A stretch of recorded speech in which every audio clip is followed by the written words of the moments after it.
हाँ जी। जैसा कि लास्ट वीडियो के अंदर मैंने एक बार आपको कहा था कि आरएस प्री का जो एग्ज़ाम आने वाला है 2 फरवरी 2025 में, उसकी स्ट्रेटजी को लेकर जो है मैंने बात बताई थी आपको कि अपन डिस्कस करेंगे। तो आज आपके सामने जो है इसी सिलेबस को लेकर अपन चर्चा करने वाले हैं कि कैसे जो है हम आरएस प्री के एग्ज़ाम को निकाल सके। देखिए, इसके अंदर जो मैंने अपनी स्ट्रेटजी रखी थी उसको मैं शेयर करने वाला हूँ। इसमें हो सकता है कि सभी व्यक्ति की जो अपनी स्ट्रेटजी है वो अलग अलग हो सकती है, लेकिन अगर आप इस तरीके से पढ़ते हैं तो निश्चित तौर पर आपका जो 2025 वाला जो एग्ज़ाम है वो क्लियर हो जाएगा। इसके अलावा भी अगर आप नोटिस करेंगे कि आरएस एक ऐसा एग्ज़ाम है राजस्थान का जो प्रत्येक व्यक्ति को एटलीस्ट ऐसा बना देता है कि वो किसी के सामने कॉन्फिडेंट होकर बात कर सके। तो सबसे पहले बात करते हैं हम कि जो अपना एग्ज़ाम है ये सभी को पता है। हालांकि एक इसको हम कह सकते हैं 200 नंबर वाली जो बात है ये सबको पता होती है कि जो अपना पेपर है वो 200 मार्क्स का होने वाला है, और 1/3 जो है इसके अंदर क्या होने वाली है, आपकी नेगेटिव रहने वाली है। और आजकल नेगेटिव जो है वो होना ज़रूरी भी है, क्योंकि इससे कट ऑफ जो रहती है वो थोड़ी सी ठीक रहती है। और चूंकि पता ही है कि ये जो प्रीलिम्स का जो एग्ज़ाम होता है वो जीके एंड जीएस, मतलब ये हुआ कि सामान्य ज्ञान, जीके जनरल नॉलेज और जीएस सामान्य विज्ञान, या सामान्य बात का मतलब ये हुआ है कि कोई रॉकेट साइंस आपके इसमें नहीं पूछा जाएगा। सामान्य सी बातें जो है आपको सिलेबस के अंदर दे रखी है, जैसा अपन चर्चा कर लेते हैं। और मुझे ऐसा लगता है अगर प्री पे आपको जाना है तो सबसे पहले उसके लिए आपको क्या जान होना चाहिए कि हमें कौन से सब्जेक्ट पढ़ने चाहिए जिसके थ्रू आपका कट ऑफ जो है वो क्लियर हो जाए।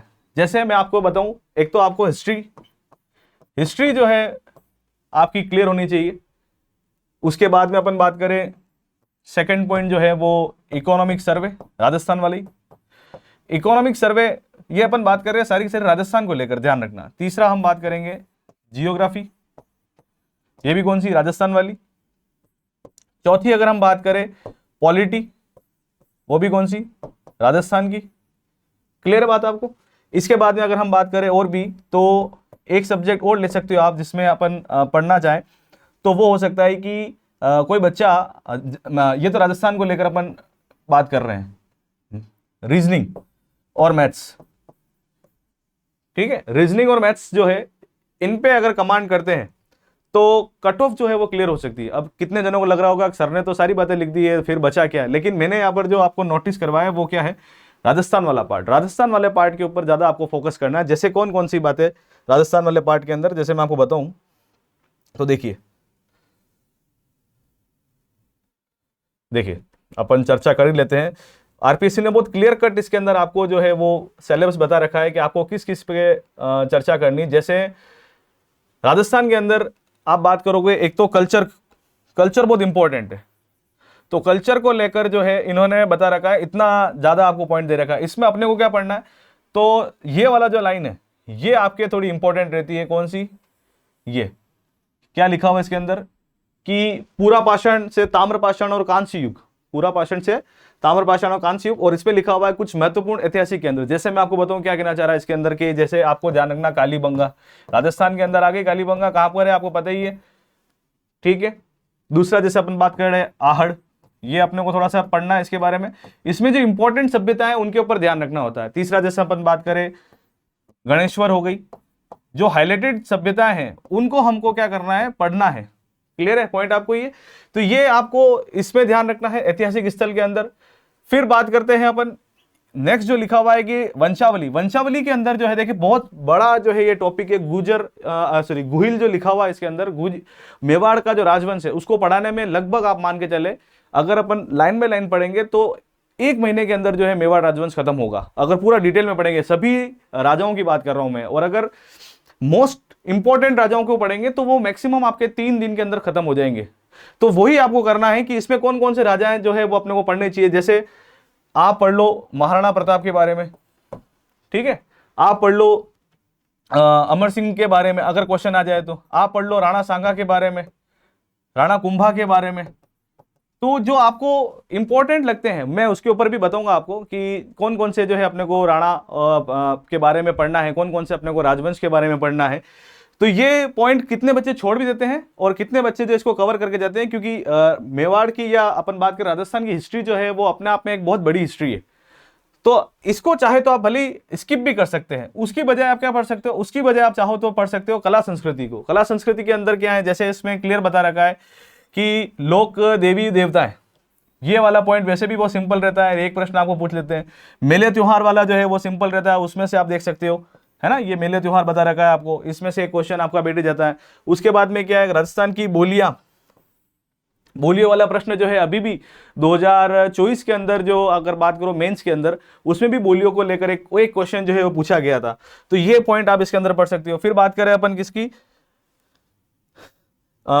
हिस्ट्री में, राजस्थान की हिस्ट्री में कौन कौन से पॉइंट आपको पढ़ने चाहिए, तो जैसे मैं आपको बताऊं, आप पढ़ो 1857 की क्रांति, ये जो है वो क्वेश्चन जरूर इसमें से बैठेगा, चाहे आप आरएस प्री दे रहे हैं, हालांकि अपन आरएस प्री पे बात कर रहे हैं, तो क्रांति आप पढ़ लो। इसके जस्ट बाद में क्या है, इसके जस्ट बाद में आप देखोगे तो आप पढ़ सकते हो किसान आंदोलन, किसान आंदोलन। इसके बाद में आप देख सकते हो जनजाति आंदोलन, जनजाति आंदोलन के बाद में आप देख सकते हो प्रजामंडल, और प्रजामंडल के बाद में लास्ट में जो है हमारे पास में क्या बच जाता है, इंटीग्रेशन, जिसको बोलते हैं अपन एकीकरण।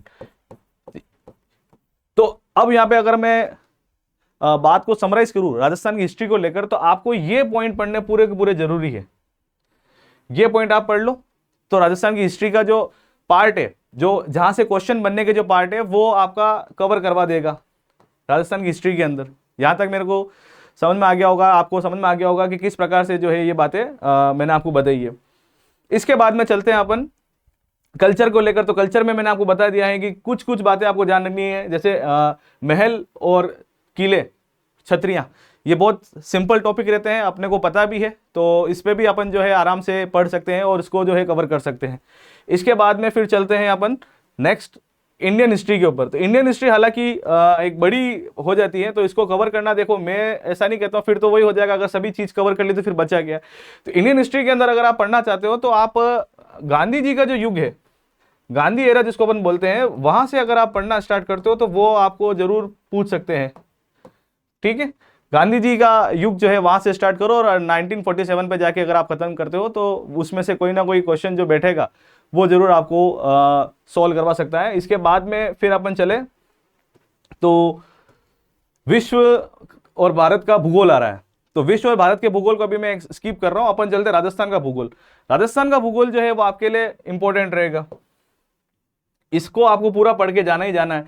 इसमें बहुत लिमिटेड आपको दे रखा है, ऐसा नहीं कि इसके अंदर ये चीजें पढ़ के चले जाओ तो काम होगा, इसमें सभी चीजें अपने को पढ़ के जानी पड़ेगी, जिससे जो है आपके क्वेश्चन बनने के चांसेस भी रहते हैं और सॉल्व होने के चांसेस भी रहते हैं।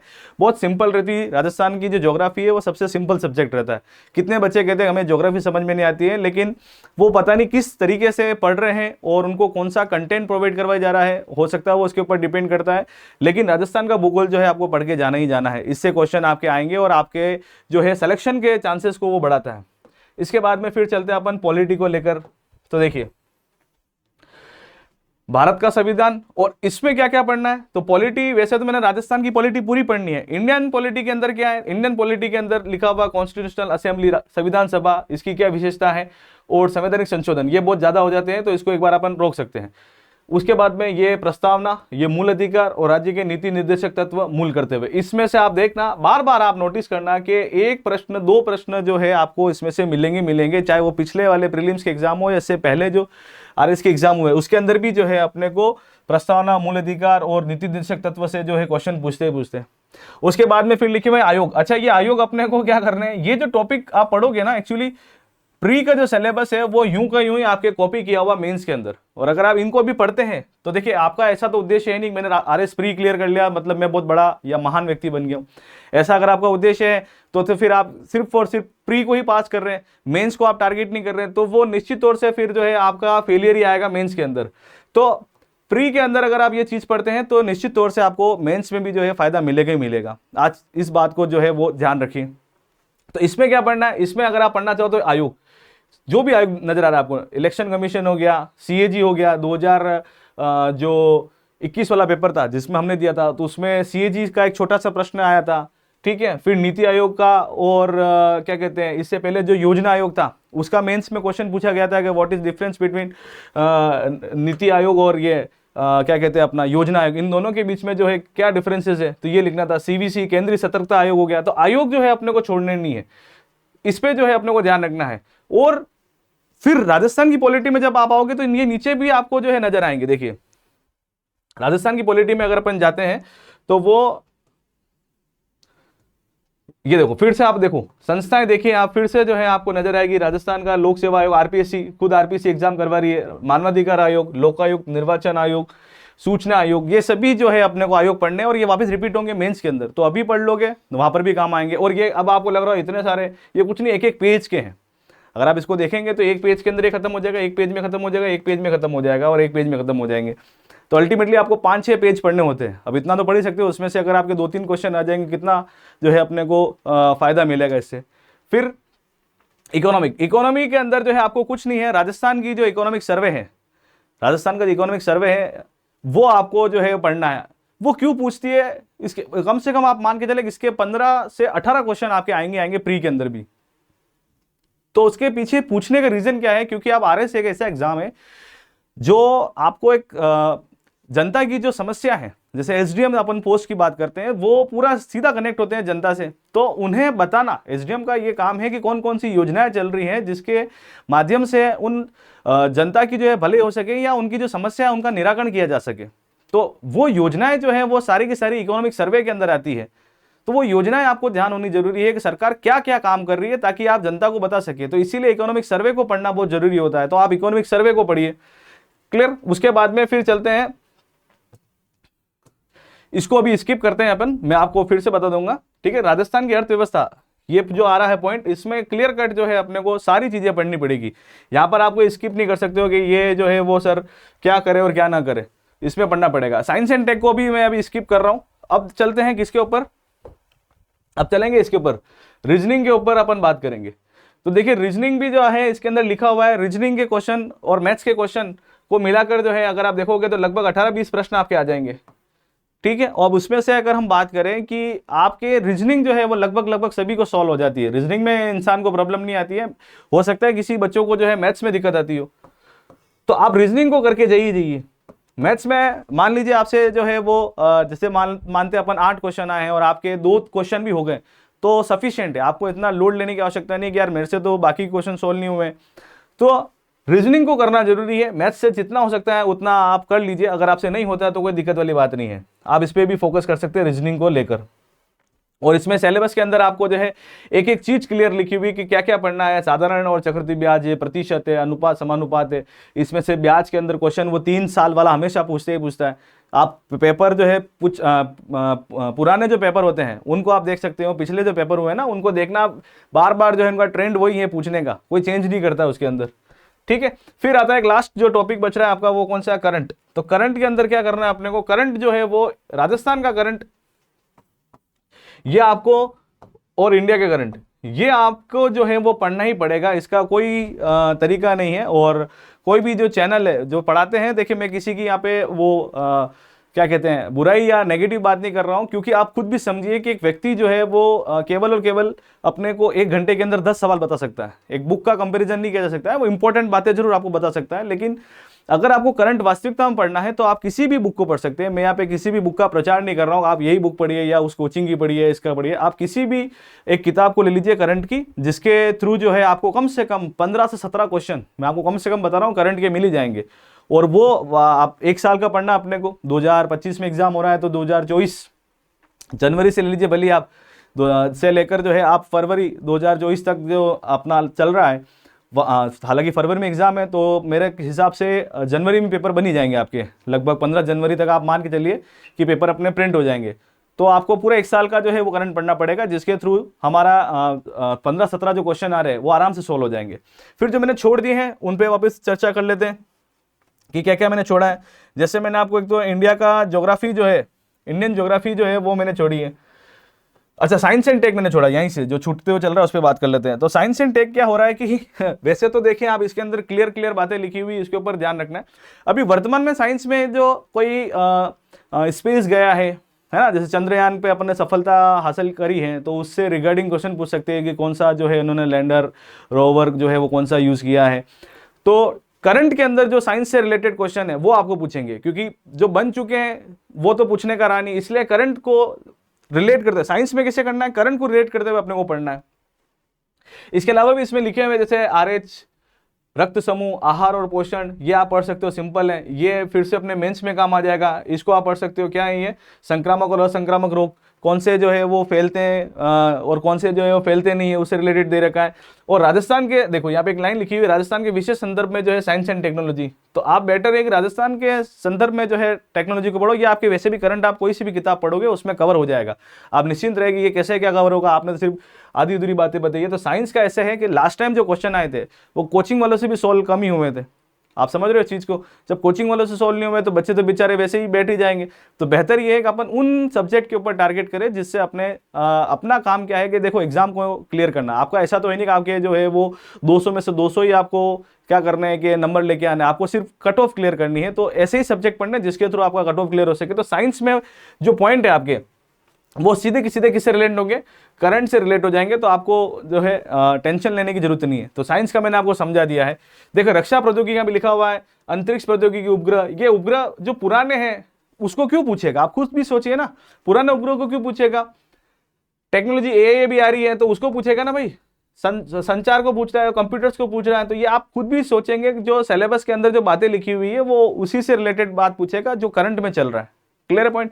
तो साइंस वाला मैटर मैंने आपको समझा दिया है, आपको इतना लोड नहीं लेना है साइंस को लेके। सर साइंस कैसे पढ़ेंगे, तो करंट से आप पढ़ रहे हो उसको देखना, जो आपको मिल जाए वो ठीक है। और ये अगर हो जाए आपसे संक्रामक असंक्रामक रोग वगैरह अगर आपसे हो जाते हैं तो बहुत अच्छी बात है, नहीं होते तो इतना टेंशन लेने वाली जरूरत नहीं है। फिर राजस्थान की अर्थव्यवस्था मैंने आपको क्लियर कर दी। हाँ, इसके अंदर क्या पढ़ना है, इसमें एक क्वेश्चन बहुत बढ़िया शानदार, हमेशा एक प्रश्न आएगा आपके 1 नंबर दे जाएगा, ये वाला मानव विकास सूचकांक में जो है भारत का क्या रैंक रहा। सीधा आपको ध्यान रखना है, अभी तो वॉटेवर मेरे को ध्यान नहीं क्या रैंक है, 111 112 जो भी हो, सीधा ऐसा लिखा हुआ आता है और आपका काम हो जाएगा। 2021 वाला जो प्री लगा था इसके अंदर ये वाला क्वेश्चन पूछ रखा था, हैप्पीनेस इंडेक्स दे रखा है इसके अंदर, वैश्विक खुशहाली सूचकांक जो है वो क्या है। तो ये सिर्फ पढ़ना है अपने को, और इसमें थोड़ा डिटेल है तो डिटेल भी वो एक पेज के अंदर क्लियर हो जाएगा। इसके इंडिकेटर क्या है, कैसे इसको नापते हैं, कौन सी संस्था जिसको नाप रही है, भारत के अलावा जो उसके पड़ोसी देश है उसको देख लेना। मतलब ये कहने का मतलब देखो, सीधा क्वेश्चन तो हमको पूछा था उसमें याद है रैंक क्या है, तो काम हो गया। हालांकि मैं एक्स्ट्रा भी पढ़ के गया था, बहुत सारे बच्चे एक्स्ट्रा पढ़ के गए, तो आप भी पढ़ सकते हो कि इसमें क्या क्या और क्वेश्चन बनेंगे। तो वो एक पेज के अंदर इसका खत्म हो जाएगा काम, और इसका भी एक पेज के अंदर काम खत्म हो जाएगा, ज्यादा नहीं। फिर गरीबी बेरोजगारी, ये अवधारणा जो दे रखी है आपको, देखो ये क्या लिखा हुआ मेरे को समझ में नहीं आ रहा, फ्लैगशिप योजना। अब आपको समझ में आ गया फ्लैगशिप योजना कहाँ से पढ़ेंगे, तो ये पढ़ेंगे अपन वहां से, वही इकोनॉमिक सर्वे से। इकोनॉमिक सर्वे से जो है आप पढ़ोगे तो काम हो जाएगा। इंडिया के इकोनॉमिक सर्वे काफी बड़ा हो जाएगा। हमारे पास में समय कम है, और समय कम होने के कारण जो है केवल उन्हीं सब्जेक्ट को टारगेट कर रहे हैं जिसके थ्रू हमारे नंबर खींच के अपने पास में आ सके। क्लियर हुई बात आपको ये? तो ये वाला पॉइंट मेरे हिसाब से आपको क्लियर हो गया। देखिए इंडियन इकोनॉमी, बिल्कुल सच बात है, मैंने भी बहुत कम पढ़ी है, आप मानो या ना मानो, ठीक है। तो ये वाला पॉइंट मेरे हिसाब से आपको क्लियर हो गया होगा। फिर भी देखो ये क्या लिखा हुआ, कमजोर वर्गों के लिए प्रावधान, मतलब वही बात आ गई यहाँ पे फिर से, कमजोर वर्गों के लिए प्रावधान मतलब फिर से क्या है, क्या प्रावधान है। तो योजनाएं जो है उनको वो क्या करना चाह रहे हैं, टारगेट करना चाह रहे हैं। तो योजनाएं अगर आपको ध्यान में है तो आप जो है क्वेश्चन को सोल्व कर सकते हो। फिर क्या है इंडियन इकोनॉमी के अंदर, इसको थोड़ा सा आप एक काम कीजिए, स्किप कर सकते हैं अगर, क्योंकि फिर तो सारा सिलेबस ही कवर हो जाएगा। तो इतना अगर आपसे पढ़ा जाता है तो अच्छी बात है, नहीं पढ़ा जाता है तो आप इसको छोड़ सकते हैं। फिर चलते हैं अपन राजस्थान की पॉलिटी, मैंने आपको समझा दिया, ये पॉलिटी पूरी पढ़नी पड़ेगी। इसमें जो है मैं कुछ नहीं कहूंगा कि सर इसमें क्या पढ़े क्या ना पढ़े, तो इसमें आपको पूरा ही पढ़ना पड़ेगा। ये पॉलिटी आपके ये प्री में भी काम आएगी और मेंस में भी काम आ जाएगी, दोनों ही सब एग्जाम के अंदर आपको ये बेनिफिट देगी। तो इसमें कुछ भी चीज छोड़नी नहीं है। क्लियर है? इसके अगर आप प्रीवियस ईयर्स के क्वेश्चन भी देखेंगे तो उससे भी आपको समझ में आ जाएगा कौन कौन से क्वेश्चन पूछ रही है। आयोग को गोल के पीना अपने को, इसको छोड़ना नहीं है। चलिए फिर चलते हैं अपन किसके ऊपर, ये इंडियन पॉलिटी मैंने आपको समझा दी कैसे क्या रखना है। फिर वापस आ गया भूगोल, मैंने आपको पढ़ा दिया है कि भाई पढ़ा दिया मतलब क्या क्या ध्यान रखना, भूगोल में पूरा ही पढ़ना पड़ेगा अपने को, भूगोल को छोड़ नहीं सकते हैं, ठीक है। हाँ, भारत का भूगोल, और अब आ रहा है अपने पास में विश्व का भूगोल। तो इसमें क्या पढ़ सकते हो आप, तो विश्व के भूगोल के अंदर मैंने देखा है कि जनरली वो ये पूछता है भाई आपका, ये दोनों कृषि के प्रकार, एक पेज का टॉपिक है, बड़ा टॉपिक नहीं है, कौन कौन सी कृषि जो है वो करते हैं। जैसे मैं आपको बताऊं, वालरा आपने सुना होगा, जूमिंग कृषि करते हैं, दजिया ची माता, राजस्थान की बात कर रहा हूं ना, दजिया और ची माता ये कहां पर करते हैं, तो ची माता जो है जैसे पहाड़ी क्षेत्रों में किया जाता है ना। और दजिया जो है वो कहाँ करते हैं कि ये मैदानी क्षेत्रों पे की जाती है। तो ये कृषि के प्रकार सिर्फ मैंने आपको एज अ इंट्रोडक्शन दिए हैं, ये 1 पेज के हैं, 1 या 2 पेज मान लो आप, ज़्यादा पढ़ना नहीं होता है। मैंने देखा है कि बच्चे जो है इसके अंदर खूब सारी कृषियाँ पढ़ लेते हैं। अरे भाई आपको 1 पेज के अंदर या मतलब 1 आगे और 1 पीछे, इतनी कृषियाँ है, ज़्यादा कृषियाँ नहीं है, उसको पढ़ लो, आपका काम हो जाएगा। कौन सी मतलब इंडोनेशिया में कौन सी हो रही मिल्पा वगैरह इस प्रकार से चल रही है, तो आप थोड़ा ध्यान रखना। औद्योगिक प्रदेश जो है वो पिछली अभी जो 23 वाला एग्जाम था मेंस का और प्री के अंदर भी जो है औद्योगिक प्रदेश को लेकर क्वेश्चन पूछा गया था। तो ये भी 1 पेज के अंदर पढ़ना है। बहुत सारे आपको जो औद्योगिक प्रदेश पढ़ने की जरूरत नहीं है, कम से कम 10 पेज जो है नहीं पढ़ने, इसमें 2 या 3 पेज के अंदर मैक्सिमम, क्योंकि हर देश का जो है वो एक औद्योगिक प्लेस दे रखा होगा और उसके बारे में बता रखी होगी। तो मैं आपको शेयर कर दूंगा इसको क्या कौन कौन से आपको अपने को पढ़ने हैं। फिर आ रखा है इसके अंदर के प्रमुख पर्वत, ये स्थलाकृतियां, पर्वत पठार, मैदान और मरुस्थल। ये अगर क्लियर होते तो अच्छी बात है, लेकिन इन दोनों को अगर आप पढ़ लोगे तो मेरे हिसाब से आपका काम हो जाएगा। क्लियर है। ये क्लाइमेट कंट्रोल के बारे में बात कर रहा है, तो ये कहां से आ जाएगा क्वेश्चन, ये आएगा फिर से आपका करंट का। अरे भाई देख पढ़ो सर यार, जलवायु परिवर्तन अभी कौन सा कोप हो रहा है, कोप 27, 28, 29, 30 चल रहे ना ये, तो वो वाला पॉइंट है ये। ठीक, फिर ये विश्व वाली बात समझ में आ गई। इसके बाद में इंडियन ज्योग्राफी, भारत के भूगोल के अंदर फिर से वो रिपीट कर रहा है। इसमें क्या पढ़ सकते हो, इसमें पढ़ सकते हो ये खनिज। मैं तो खनिज पढ़ के गया था। खनिज देखो लिमिटेड दे रखे, आप चीजें देखो ना यार, खनिज लिख के नहीं छोड़ा उन्होंने, कहा केवल ये खनिज लोह अयस्क, मैग्नीज, बॉक्साइड और अभ्रक, मतलब केवल 4 ही पढ़ने अपने को, और वो भी भारत के। तो सीधा काम हो गया ना अपना भाई, अपना सिलेबस के अंदर जो टॉपिक लिखा वो अपने क्लियर कर दिया। उसके बाद में भारत के औद्योगिक प्रदेश तो बहुत कम पूछते हैं, वो तो इसी के पूछते हैं जो पूछते हैं वो। क्लियर है। हालांकि अगर आप ये पढ़ते हो फिर वही बात आ जाएगी सर कि आप तो वही कह रहे हो पढ़ते हो। अगर आप ये पढ़ते हो तो ये रिपीटेड हो जाएगी आपके किसके अंदर, मेंस के अंदर। लेकिन अभी अपन बात कर रहे हैं प्री को टारगेट करते हुए, तो आप इसको स्किप भी करते हैं तो ऐसी कोई टेंशन वाली बात नहीं। आप जो मैं बता रहा हूँ उसको भी अगर आप पढ़ोगे तो भी आपका काम हो जाएगा। फिर चलते हैं अपन नेक्स्ट। हाँ, नेक्स्ट क्या रहा, ये इंडियन मैंने आपको बता ही दिया, इसके अंदर यहाँ से लिखा हुआ है जो मैं 18 गांधी युग की जो मैं बात कर रहा था वो ये इसमें लिखा हुआ है। राष्ट्रीय आंदोलन जिसको अपन बोलते हैं ये वाला, राष्ट्रीय आंदोलन के बारे में बता रखी बातें है ना। राष्ट्रीय आंदोलन को आप पढ़ सकते हो। इससे जो है वैसे भी अपने को अगर ये पढ़ते हैं तो लगभग आपका मॉडर्न वाला जो पार्ट है वो कवर हो जाता है। आईएनसी से स्टार्ट होगा, उससे पहले की जो संस्था है उसमें भी क्वेश्चन वो पूछती है। तो राष्ट्रीय आंदोलन को आप पढ़ लीजिए, ये इससे जो है आपका काम हो जाएगा। इसमें ये वाला पॉइंट नहीं भी पढ़ते तो भी चल जाएगा, है ना। राज्यों का भाषाई पुनर्गठन, नेहरू युग में संस्थानिक विज्ञान और तकनीकी विकास, ये आपने को पढ़ने की आवश्यकता नहीं है। ये वैसे पॉइंट रिपीट हो रहे हैं, फिर वही अगर सब पढ़ोगे तो फिर सब कवर हो जाएगा।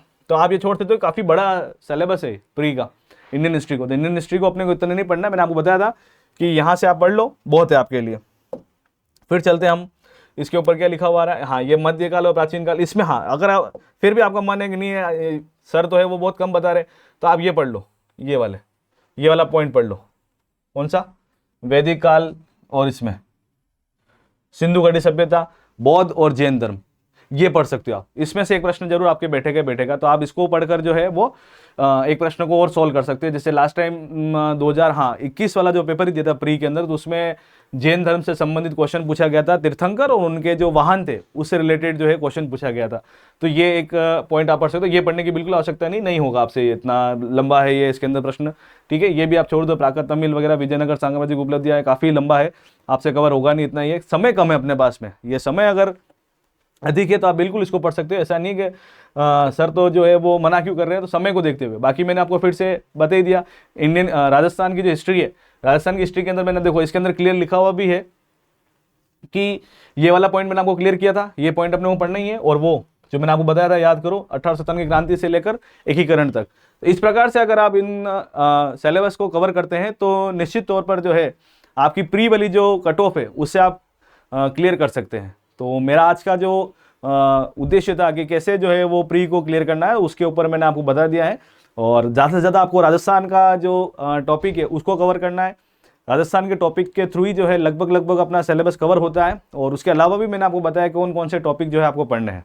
ठीक है, और भी अगर आपको कोई कन्फ्यूजन है तो आप कमेंट बॉक्स के माध्यम से मुझे बता सकते हैं कि सर ये हमें चीज़ पढ़नी है या नहीं पढ़नी है, तो मैं ज़रूर उसका रिप्लाई करूँगा। Thank you.